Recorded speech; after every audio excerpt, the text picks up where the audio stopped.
Great. Hello. I am Sarah Ribner. I'm a student at Columbia, MBA student. And I would like to introduce Liz Bastelar, the founder of Decoded Fashion, the top global event series focused on connecting decision makers in fashion, beauty, and retail to emerging technologies. Liz is also an experienced producer with 10 years in journalism and an Emmy nomination as a network TV producer at CBS News. She will be leading the Fashion Innovation panel, which explores the technology-driven changes in fashion today. Thank you. Alum from the Columbia Graduate School of Journalism in the television department, I have to produce this stage. This tables are bothering me. So move it to the side. Okay. And as Harry Smith and Brian Williams, past producer, I must warn you, I curse a lot. I don't mean to offend you. I just can't help myself. So let's get started. We're going to start by giving you a little bit of an understanding how different is the perception of fashion and how fashion actually is and how everything's changing and with the startups activity here in New York and where tech is taking the whole industry. So one thing that a misperception here in New York, it feels that fashion is the epicenter of the universe. I like to believe that, it is in a way, but it doesn't quite work like that. The pecking order for the industry, it's Paris, and then you have Milan, and then you have New York, and then you have London. London would like to think otherwise, but that's exactly what it is. Just, it's the truth. But when you think about the innovations that are going on today and where the industry is going, it's really about New York and London. And I wonder how you guys feel being here in New York, looking at the traditional industry, how everything has been changing for fashion. What are the things that come to mind that's pivotal? You're so far away from me. Come closer. It's actually me. All right, come back. What comes to mind as the most pivotal changes here in New York? Because we are the beacon of innovation for the world of fashion. I mean, if you're going to wait for France, you're just going to pass out and die. Yeah, well, by the way, should we introduce ourselves? Yeah, right? Okay. You guys haven't seen the website? So. Hi, well, the reason I'll do it, you can look in the program, I guess. My name's Lawrence Lenahan. I'm an investor. I'm the founder of First Mark Capital here in New York City. I am. Can I say you invested in Pinterest? You can. Okay, he invested in Pinterest. And it's actually true. Okay.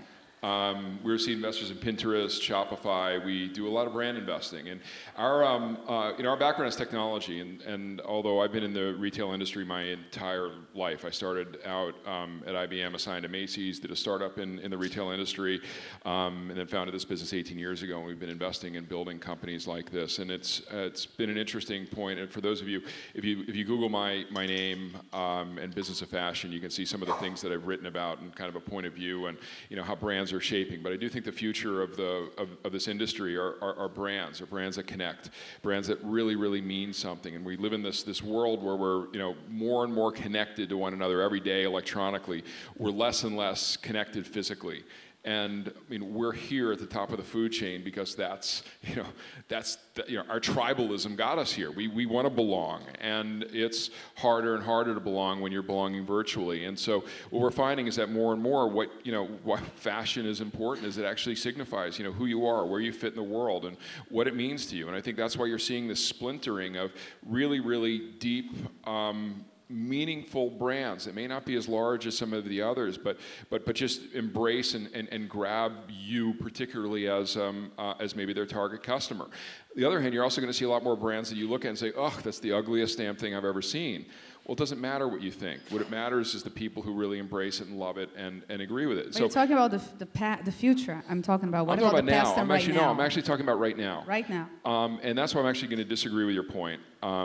I don't think there is a headquarters. I think New York is ideally positioned. I think New York has an opportunity to be well positioned in this because we've got big retail, we've got big brand, we've got a lot of talent of people who can make things, we've got the industry, we've got an infrastructure, and that gives an advantage. But the truth is, the brands, you're going to see a massive proliferation in terms of geographic setup of brands. And I don't think they're just limited to here. I don't think, yes, it will happen here more if we have more resources to enable brilliant creators to make and produce things. that I think will drive more people here. But it's just nothing, there's nothing in the air, there's nothing in the water. This creativity is going to come anywhere. I mean, honestly, if you're going to make outdoor clothing, you're probably not going to be here. You're going to be out in Montana. You know, you're going to be somewhere else. I mean, it depends on who and what you are, and I think we should be ready for that. That crazy, you know, almost diaspora of talent out of these main centers. So I'll introduce you. So Yuri Minkoff is the CEO of Rebecca Minkoff. So from 2005 to now, Yuri, what are the most pivotal things that come to mind, like changes, moments of changes, and for the business? See it. Our business, or just in general? In general.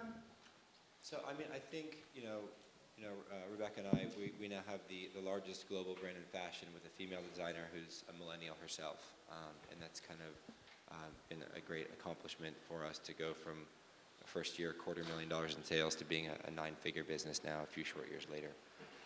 I think our story is synonymous with the rise of social media, with the rise of technology, the rise of platforms, because every step of the way we've engaged with our consumers in a disintermediated fashion to really connect with this 18 to 34-year-old millennial audience.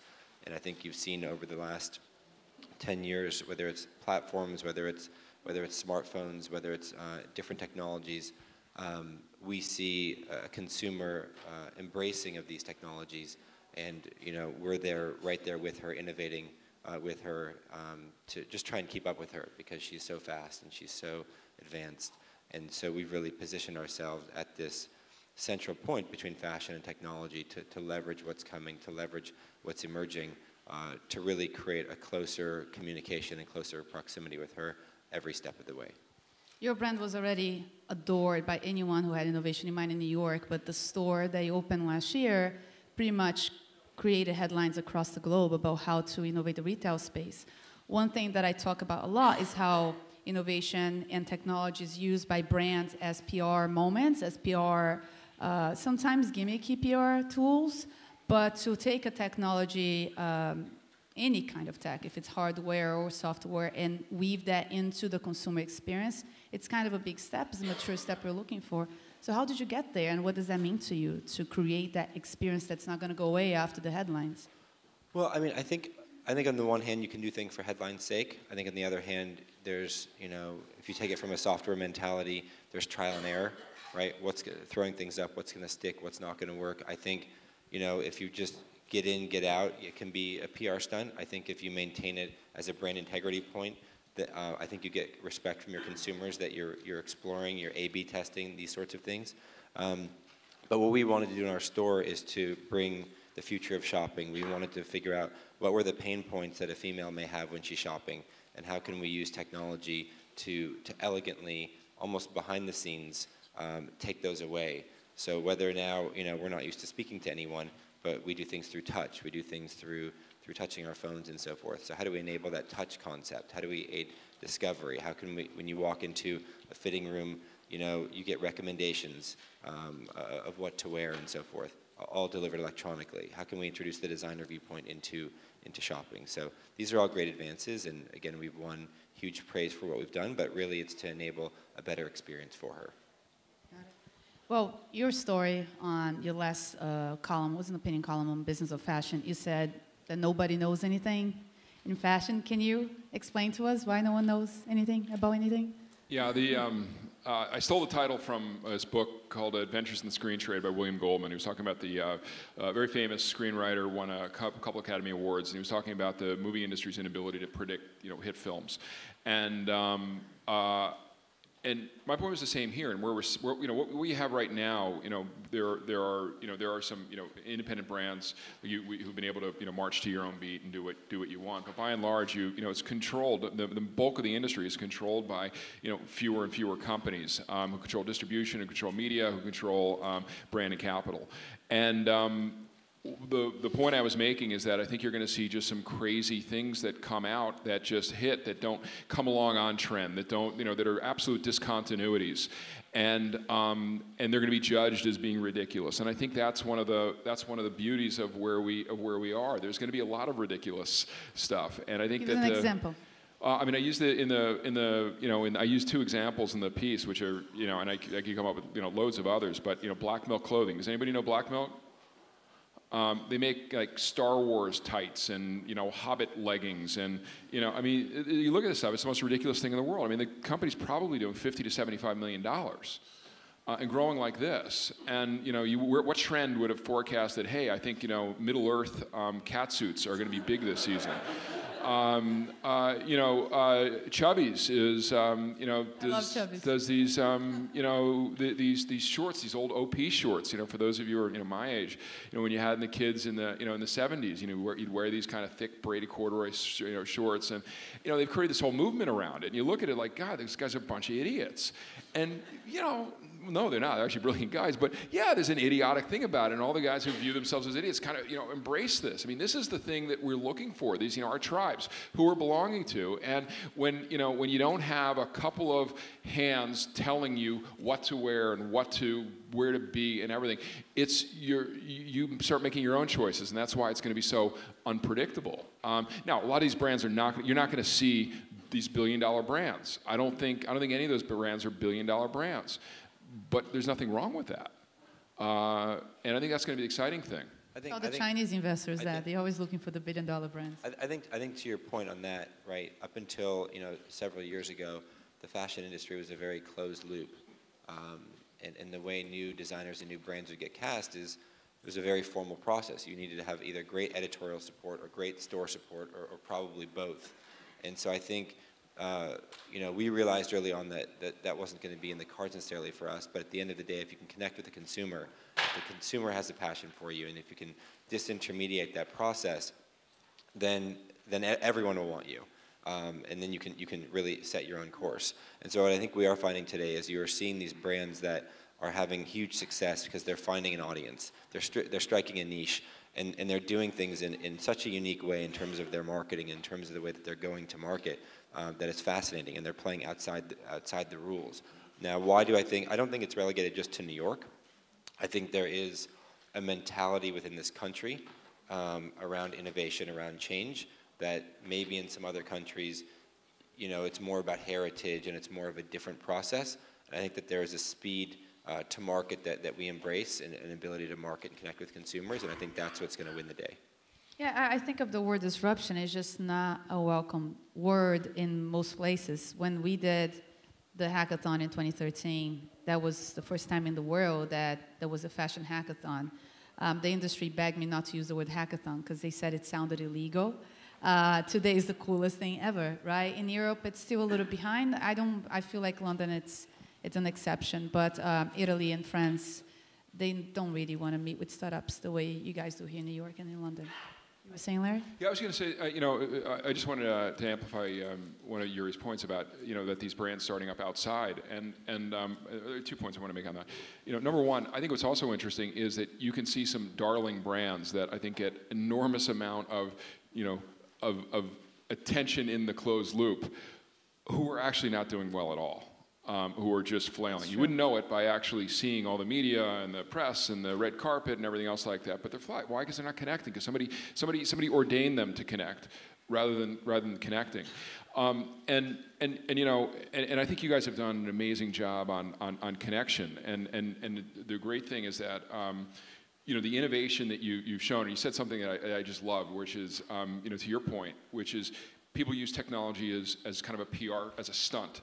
And you guys have always been great at using technology as a way of connecting to the customer better, of engaging that customer better, of supporting your business.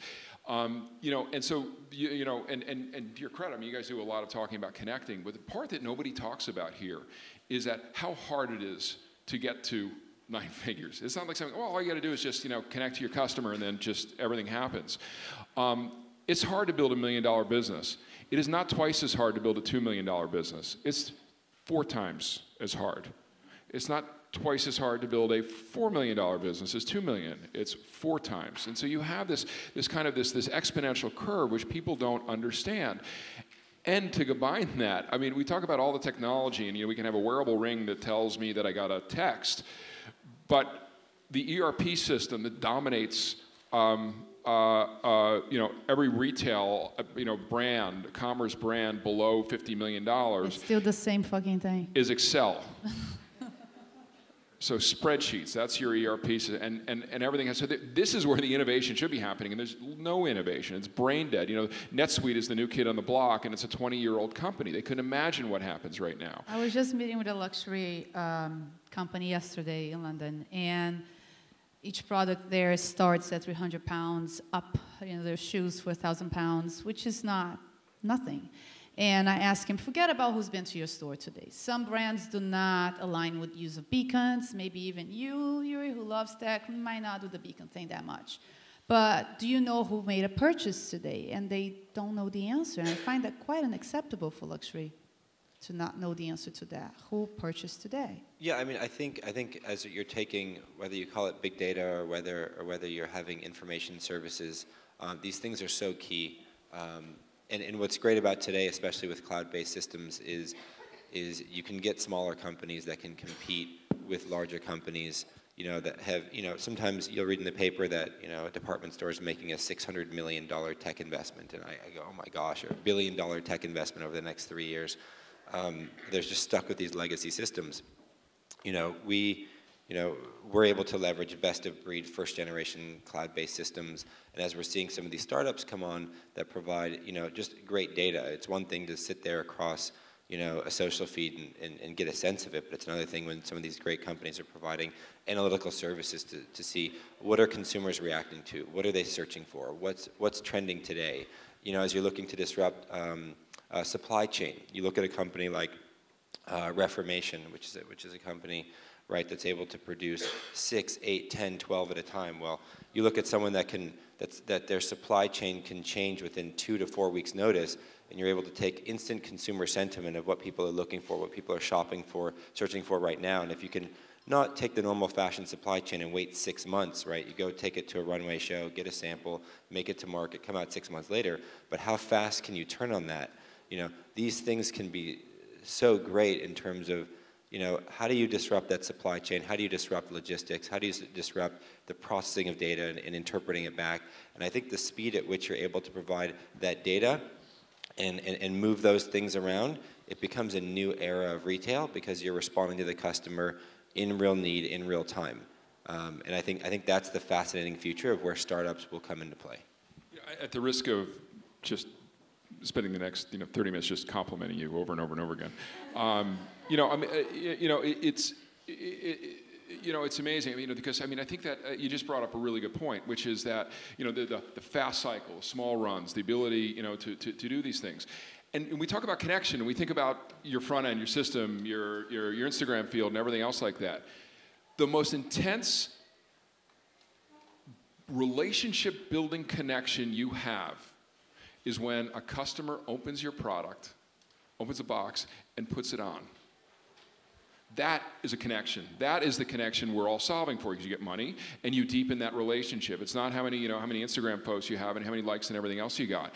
And leading up to that is so hard. And if you can leverage that, I mean, that's why I think Reformation is just such an amazing company, because they really do use that as a way of connecting to the customer. It's not, you know, yeah, they're great at the front end stuff, but it's the back end stuff that they're really great at. And you know, and when you get to, you know, 9 figures in revenue, you're great at this, because this is really, really hard to do, because you are in an ever increasingly real-time environment. And so for those of you who are entrepreneurs in this field, that this is the place. There's going to be as much innovation about customer connection on just everything you don't see as on the front end. I'd say actually more.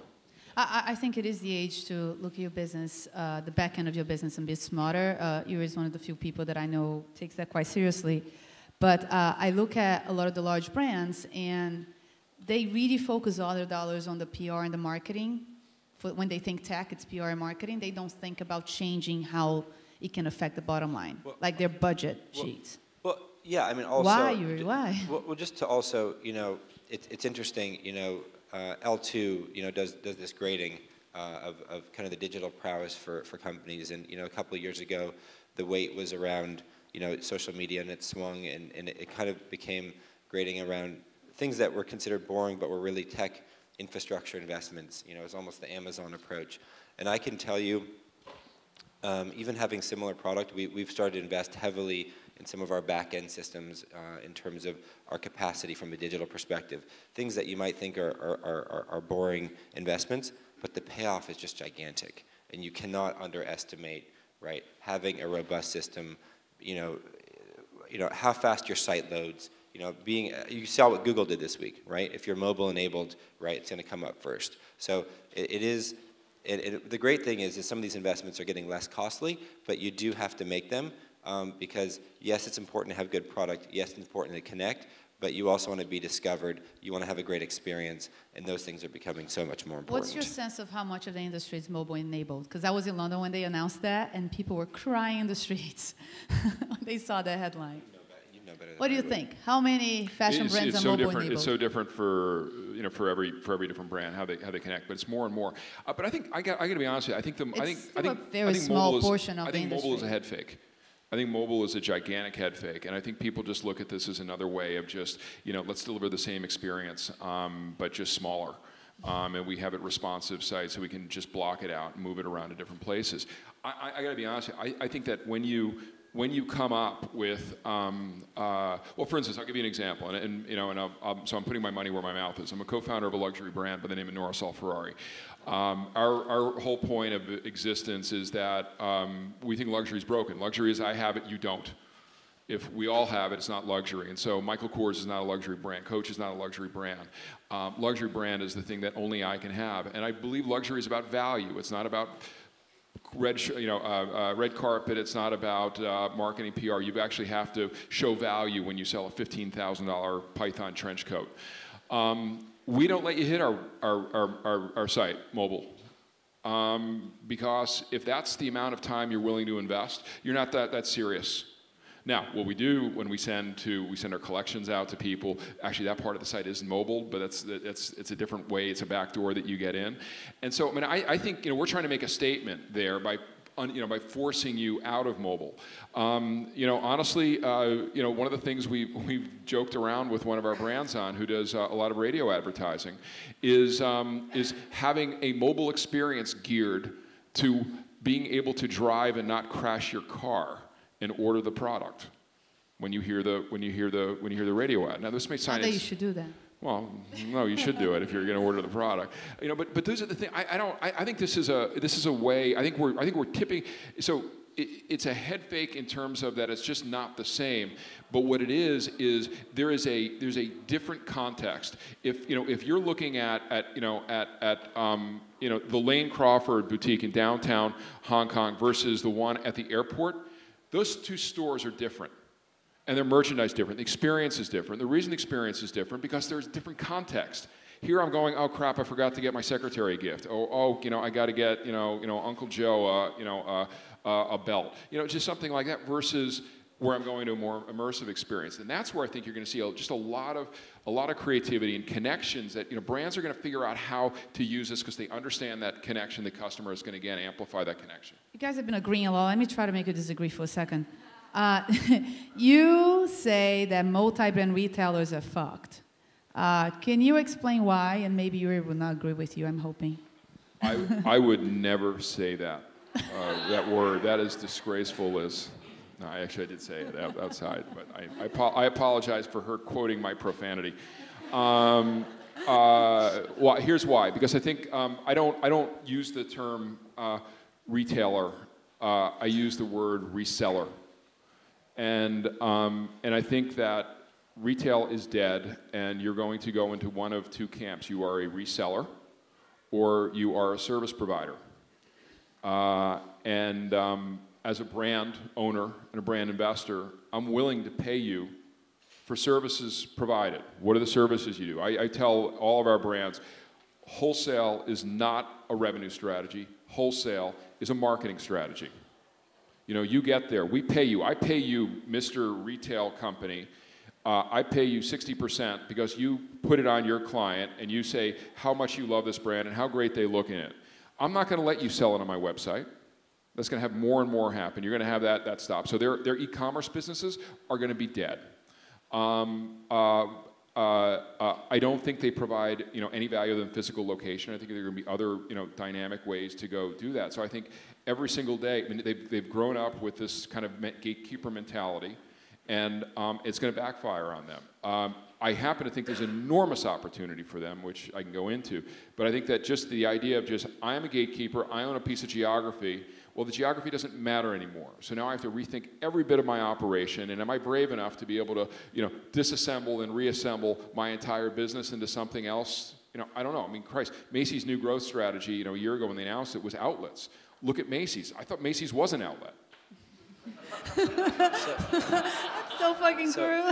So Yuri, I mean, for you, come on, you've been, wholesale was a big portion of your business until recently, right? Like, yeah, it has been. It's obviously decreasing in size. I do agree on the one hand. You look at it as a marketing opportunity. You know what I mean? If you understand that while you're building your direct-to-consumer approach, I believe wholeheartedly in that philosophy. I do think, though, that a wholesaler or a retailer, however, a multi-brand, if they're able, if it just becomes about the geography, yes, I agree.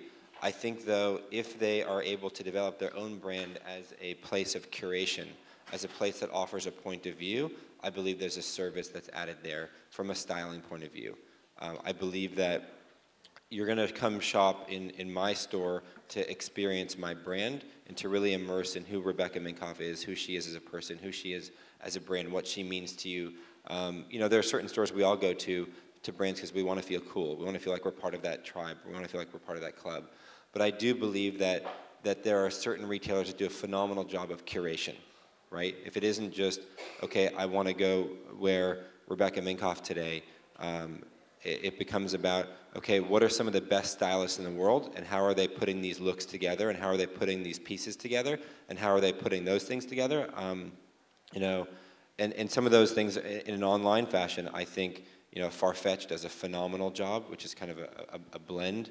I think those sites that show, and a multi-brand boutique that show photography in an amazing way where you can really get that sense, or even in store where you're kind of blown away by an experience of how they put things together. Because besides the fact every day of what am I going to buy, the even bigger problem we all face every day is what are we going to wear, right? And yes, there are style bloggers, right? But there are some great people in the retail industry and the way they put things together and the way they can make you feel. So I believe if they're able to focus on that, here, come to here to see my curation, to see my lens, that I've seen 1,000 brands and I'm focusing these 10 or 20 specific looks, and here's what you should do, I believe there is a value there.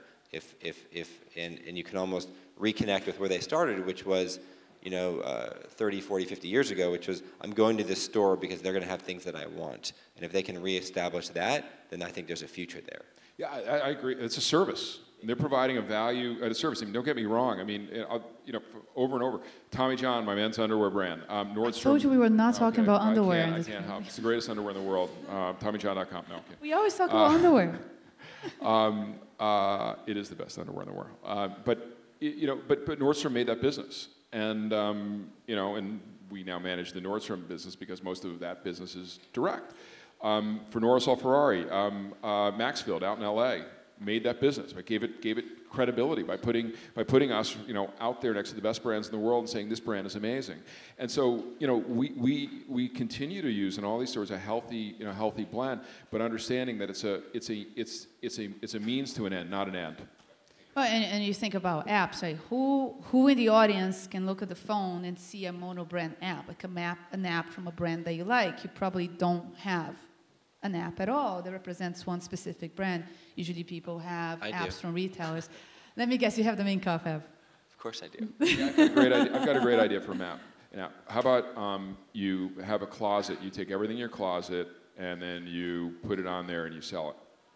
I'm kidding. I've seen 300 of these apps, and I think that, this is one of the trouble, with these, there are online retailers. I mean, Net-a-Porter, obviously, Farfetch. I mean, all provide value. Very, very difficult as entrepreneurs to be now in a reseller environment where you are getting people to do something. You're just combining brands. I mean, even the ones that you think, Spring just got money. I don't know how Spring works for you.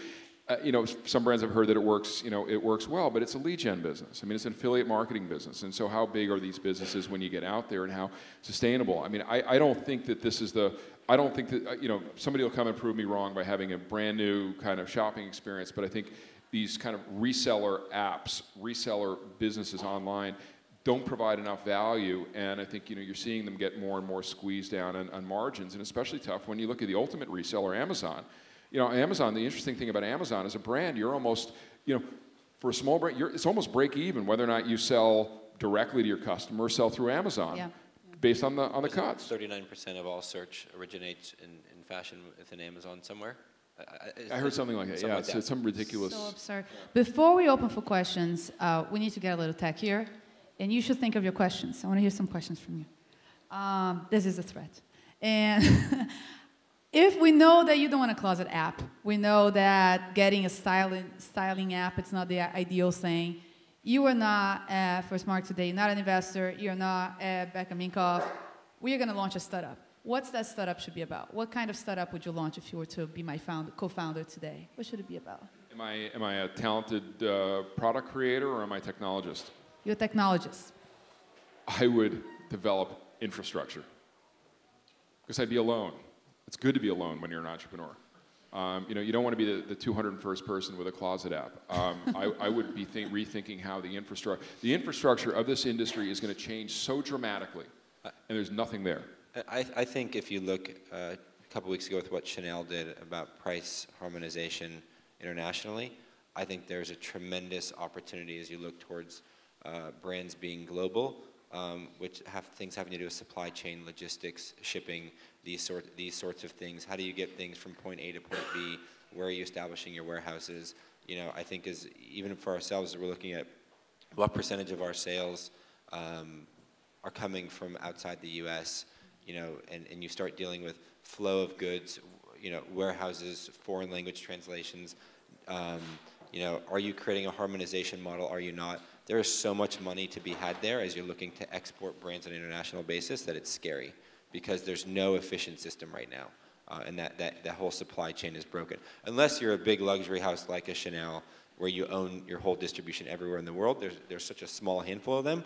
But for U.S. brands, where you could have 20, 30, 40% of your business, your e-com business being external, right? You start getting into some serious supply chain related issues, and it's the technology infrastructure that's going to allow you to seamlessly do that is a fascinating area to undertake, especially around Asia. Yeah, you saw the money. I spent the whole week last week asking every brand I met in London, what are the 2 problem areas that you think the tech industry should focus on, or the 2 problems you have today that you want solved. One was expected, which was this one. Someone else on the contemporary, like All Saints, the CEO, William, who's super into technology, he said, I want to launch in Brazil. I don't want to open a store there. I don't want to go to the wholesale. Like, what do I do? Can someone create a different way to create that global distribution? I'm dying for that to be disrupted. The second problem that he said, I don't hear often, but now, if I bring it up, everyone agrees, which is recruiting. There are new jobs in fashion now that never happened before. Like a CIO, for me, it's the most exciting job to have in fashion because it could be whatever the fuck you want it to be. If you know tech, it could be a more techy job. If you know the brand but have a feel for the startup industry and you're just inspiring the tech, you could do that as well. That job is popping up in luxury, it's popping up in all kinds of places. And some design houses are having actual engineers working under their labels. So there's all kinds of jobs going on, and you don't know where to recruit these people. Absolutely. We just announced, Intel has announced a $300 million diversity initiative for women and minorities in the area of STEM. And so Rebecca's now partnering with them as the face and the ambassador of that $300 million program to help them deploy their funds and so forth. But we were having some conversation with their chief diversity officer this week, and it really became, as you're walking through a fashion office or a company these days, I was with a tech-related VC firm last year, and he was like, okay, you have some tech folks, but where are the 10 programmers? And so I think the question then becomes an elevation of an understanding and awareness around technology, and that we're all going to have to hire not just a CIO or a CTO, but actual development resources into the company, because that's really where this is moving. And for the first time, you're really getting this synergy between tech and fashion, and it's real. We found a place where we disagree. Okay. You're wrong. No, I offer maybe just a different point of view, which is I don't think I think technology should be such that you never ever have to hire developers.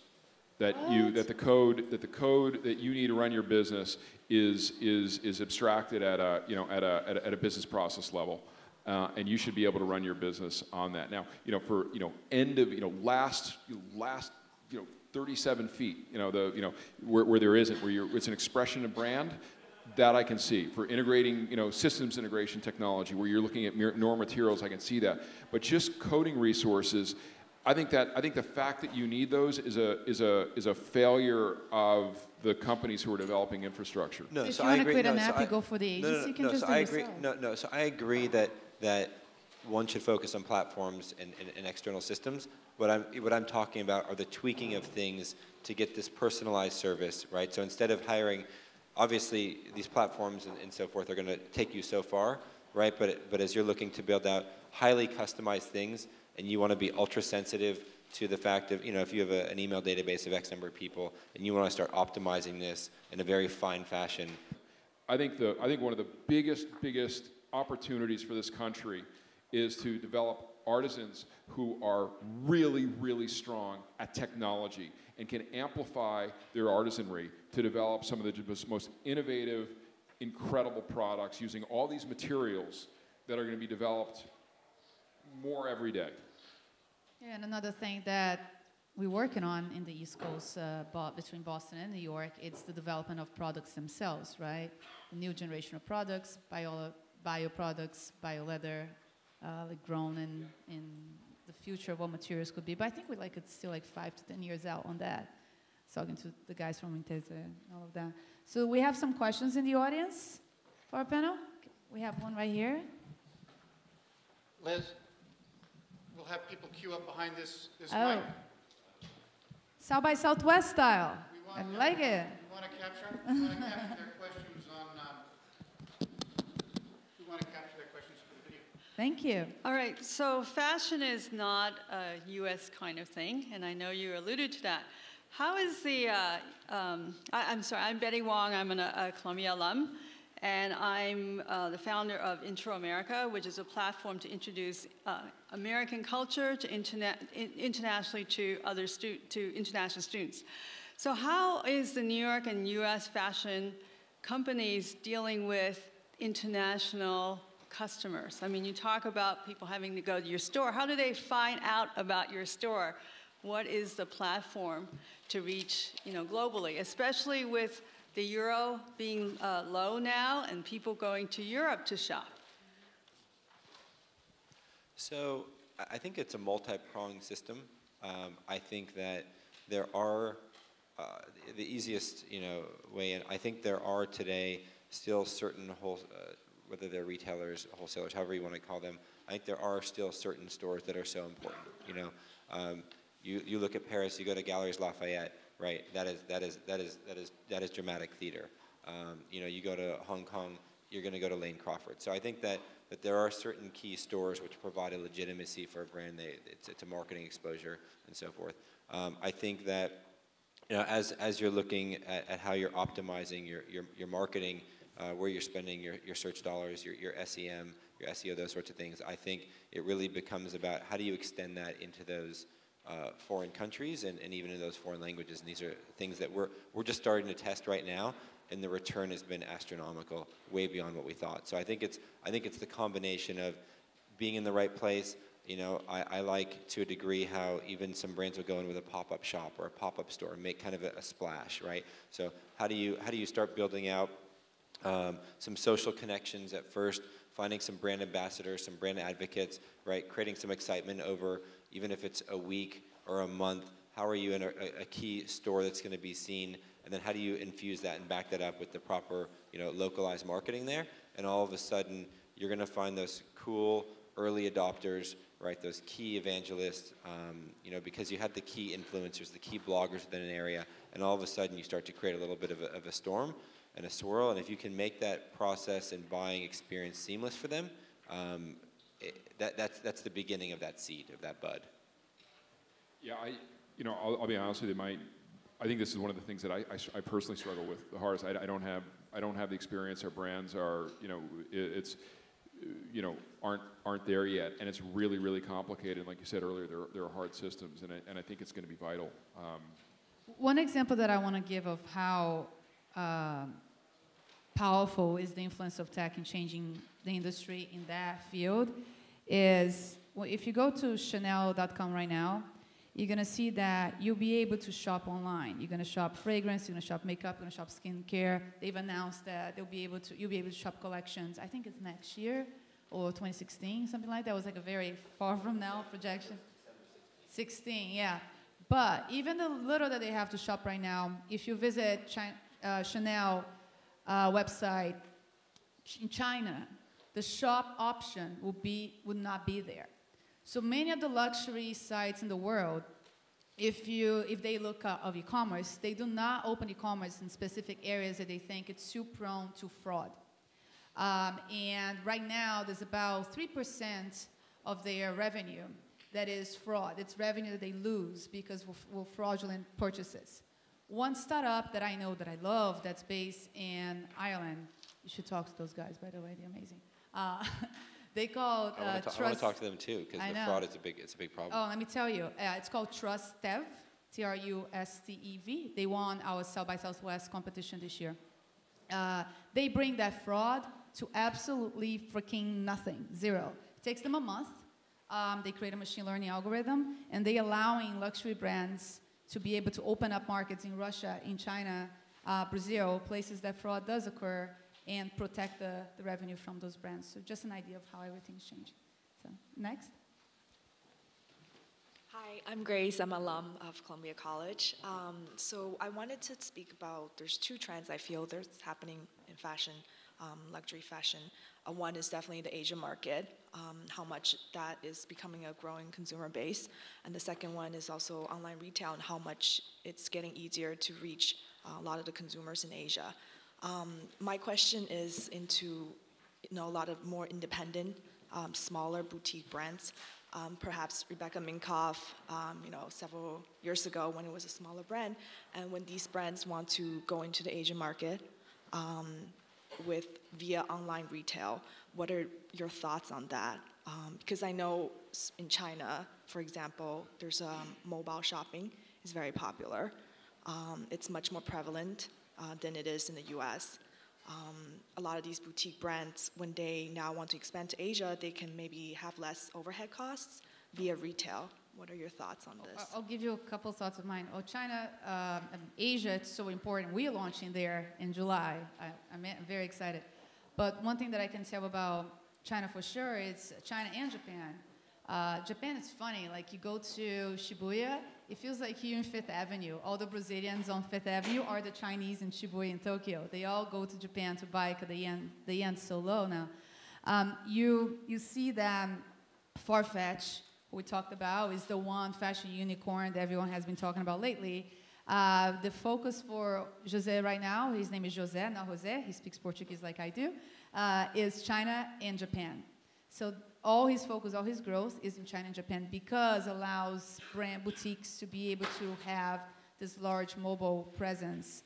And there's a few startups that create an ability for boutiques and for emerging designers to have their own apps and have their own mobile responsive sites. But it goes back to that problem. I had an opportunity to even invest in one of them, and I thought, how many consumers would download an app of an emerging designer or a small boutique, and I don't know how that's going to be solved. So I just want to clarify your question between. I just want your thoughts on, for an independent boutique designer to go into the Asian market via online retail, as opposed to having a more traditional build their brand and then go via maybe an outpost. Yeah, I mean, look, I think that. I get to spend a fair amount of time with other fellow CEOs and some with companies that are much larger than I, and I can tell you that there's an intense and tremendous focus, even to the point that you have multi-billion-dollar business whose whole focus is understanding and set up around the traveling Asian consumer and where they're going to consume and how they price their product and how important duty-free retail is and how important travel retail is and how important price fluctuation is and understanding where they're putting boutiques. So I think that as we're seeing things move east and south in terms of the importance of that consumer, there's a tremendous importance with the Asian consumer. I would not leave out South Korea. That is a serious market. That's true. That is with the yen going down.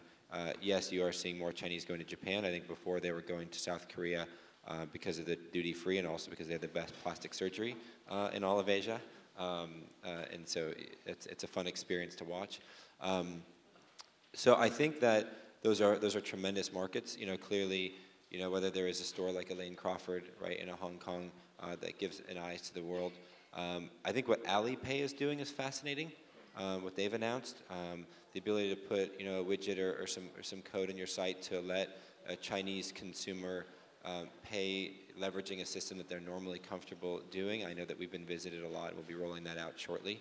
But I think it becomes about letting them feel comfortable with the way that they're normally accustomed to shop. I know a lot of their credit cards don't work for overseas transactions, and so I think that's going to become a very important technical piece. You are having the rise of Chinese influencers and Chinese bloggers. You're starting to have the beginnings of Chinese multi-branded boutiques, as well as their own domestic designers. So I think it's the starting swirl. I think that there's been so much attention on luxury the last few years, and now with the anti-corruption measures, you're now opening up a whole new marketplace where they've gotten a taste, but they no longer can afford that with their own dollars. And so now, with this rise of this middle class, you're going to now see this rise of these brands popping up, and it becomes, again, how can you reach them? So we only have a few minutes left. Let's try to get through the questions real quick. Hi, my name is Allison Strauss. I'm a Columbia Business School alum. My question is for Lawrence. You mentioned your deep passion for brands, and though at the same time you did say that they're not necessarily $100 million businesses, not billion-dollar businesses. I know that they interest you personally. Do they interest Firstmark and the VC community? Yeah, it's a really good question. And I think the advice I always give to entrepreneurs is just because it's not a venture capital opportunity doesn't mean it's not a great entrepreneurial opportunity. This is all about capitalization and how and how you capitalize your business. And you really ought to think about, I don't know how big any business can be. I mean, you really don't until it actually begins to hit. What you start doing is you start seeing that, when you started your business, I mean, you didn't know you were going to be, a $100 million business. You're hoping to be 5 million. Yeah, and then when you're 5, you're hoping to be 10, and then 10, you're hoping to be maybe 50, and then, you start, opening your eyes a little bit. And you should fund your business along those lines. And I think, the problem is that now you're having a number of companies who, brand companies, who actually have raised a ton of money going after these billion-dollar markets. They're not billion-dollar opportunities. They're not even close right now. And you're creating kind of an infrastructure that isn't sustainable for the size that they're going to be. And so you take a brand, and I won't name names, but that could be an amazing, wonderful, $100 million, $200 million business, and it'll be a miserable business failure because you've overcapitalized it and you've never built the right profitable infrastructure. And when I say to entrepreneurs who say, "Wow, I'm insulted that you don't think my brand's going to be $1 billion," I say, "What's the matter with a $100 million business generating 20% cash flow where you own 75% of it? Count me in." So. And let me just add to that. I think with the way that we can all reach our consumers direct today, and if you look at the major cities where luxury consumption is done, whether it's New York, Tokyo, Paris, London, Moscow to a degree, Seoul, it's the same customer. A lot of them have the same weather patterns. A lot of the major cities are similar weather patterns. They have a similar university structure, it's a similar job structure, and it's that same customer psychographic. And so I think the idea is that even if you are a Chubby's, right, or if you are one of these brands, there are so many more people out there than you ever imagined, and your ability to connect to all of them is so much greater and so much more instantaneous that it's mind-boggling, even though it might be a sliver of a niche market, how big it actually could be if you really own in on the marketing and the branding of that. So last question. Hi, Lenore Cantor. I'm a Columbia Business School grad. I was so intrigued by your focus on technology investment and the processes, and I'm wondering what your view is on technology and the products itself, the clothing, because to me that's really interesting, but it doesn't seem to be happening. Like there are all these great ideas, so I'm curious if you guys think there's like a tipping point at which there's just going to be the opportunity for those things to be transformative, or is that just not where the money is, and that's why you're really focusing on the distribution channel? Pay attention to the labs, don't pay attention to the press, because the press gets so overly excited. It's so freaking annoying. And I know how much is their fault. I used to be one of them, and I was totally guilty of that too. You see wearable tech, and they just get carried away, and they don't report really on the advancements of that technology, of the technology that's at the core of it. Like last year, they started the washable circuits. Batteries, now they're much smaller. Now they last a lot longer. Everything is about to change, but not because we're talking about this thing that does this ring. It's not that. It's really the shit coming out of MIT that's changing the world, and other labs. One lab here in New York that's created some incredible textile technology. But you don't see the story being reported this way. A great example for me is 3D printing. People get so excited about 3D printing. And from the consumer side, you want that now. You want that on fire. You want everyone to have a printer, even though we don't have a printer. I don't have a printer because it's just about to hit that the materials are exciting. So 3D printing, by the way, let me break it to you. It's old freaking news. It's been around for 20 years. It's your fault that you never heard of it, okay? It's been on medical. It's been on aircraft. It's been on industries that have made them a lot of money. The reason why it has not been in fashion is because no one invested in having textile-prone powder that you can print from. So now all the industry is looking on it, and that technology is about to come in about 2 years. They're going to be printing things that look closer to garments, but it's really the sources, the labs, they're leading the conversation. It's not just the brands. The brands are waiting for mature tech. Brands, they function in reverse of startups. Startups, they always think product first, brand second. Brands think brand first, product second, and product when it comes to innovation. And they're waiting for technology that they can put their brand behind that's sound and will not crumble. So I don't know if you agree with this rant. No.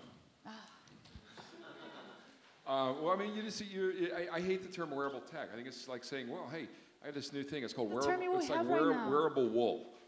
Wearable cotton. It's material. So I wanted to answer before you because you guys have actually, have been on the forefront of this, and I think I think this is a market when people with talent actually start making products. People who can design, people who can create something beautiful. Somebody who looks at a pattern. Somebody who looks at a piece of material. Somebody looks at an embroidery methodology. Somebody who looks at that and says, my God, I can make this thing, and this is beautiful, and this is how it connects to my customer, as opposed to solving, I must make a wearable tech because TechCrunch said it's going to be big, and then you have that. So I'm really negative. So when does wearable tech take off? When everybody thinks wearable tech is dead. You know what? I hate agreeing with you on this, but in our Milan summit, I asked Franca Sozani, who is the goddess of fashion in Italy, right? The editor of Vogue Italia. And I asked her, Franca, I hate the term wearable tech. Can we create right now on stage a new term that everyone can put in the news tomorrow, and then that becomes the new name? And then in her own non-tech, very Franca, super fashion way, she said, but Liz, it's already been created. I'm like, what is it? It's called, and she did a dramatic pause, fashion. I'm like, there it goes. It's solved. Yeah, I think, look, when you're starting to deal with things that people put on their bodies, I think you have to go with a fashion first mentality. And I think as, whether these things get more comfortable, but I think, when you're going to put things on your body, it's really about how do I look, how am I going to feel, these sorts of things. I think as some of the circuitry and the breakers and these sorts of things are able to get in there, and clearly the Apple Watch, right, you're going to have a whole ecosystem there, and you can see why, and it's replacing something that you're already putting on your wrist anyways. Will there be a great future whereby, a person may want that, if a piece of clothing where, if their heartbeat gets irregular, it sends a notification to their doctor? I'm sure at some point that will be there, but I think it's all going to come within the guise of does it look good, does it feel good? It's fashion first, and I think the question as we look at the market, we ask ourselves is, what would you pay for that? Would you buy that as a fashion item? Would you put it on your body? What's the right price-value ratio of that? If it happens to have some tech in it as well, that's great. But let's price it and let's value it on the merit of, would you put on that ring? Would you buy that bracelet on its own, assuming the tech didn't work, assuming that the battery died? Because you see people all the time with their luxury watches that don't even work, right? But it's a fashion statement, right? So if you're willing to pay the price for that, and to boost the fact that it can turn into a charger or it can give you a notification, and that's great, then that's wonderful. And I think that's probably the initial market, and then at some point, it'll seamlessly blend in and you'll see some benefits. But I think that's my mindset. Thank you. I hope you all enjoyed it. If you want to keep the conversation going, we all love Twitter, so you can find us all on Twitter. Dakota Liz. What's your Twitter handle? I forgot. Larry? At Lawrence Linehan. And you remain Cough. Thank you so much. Have a great rest of the day.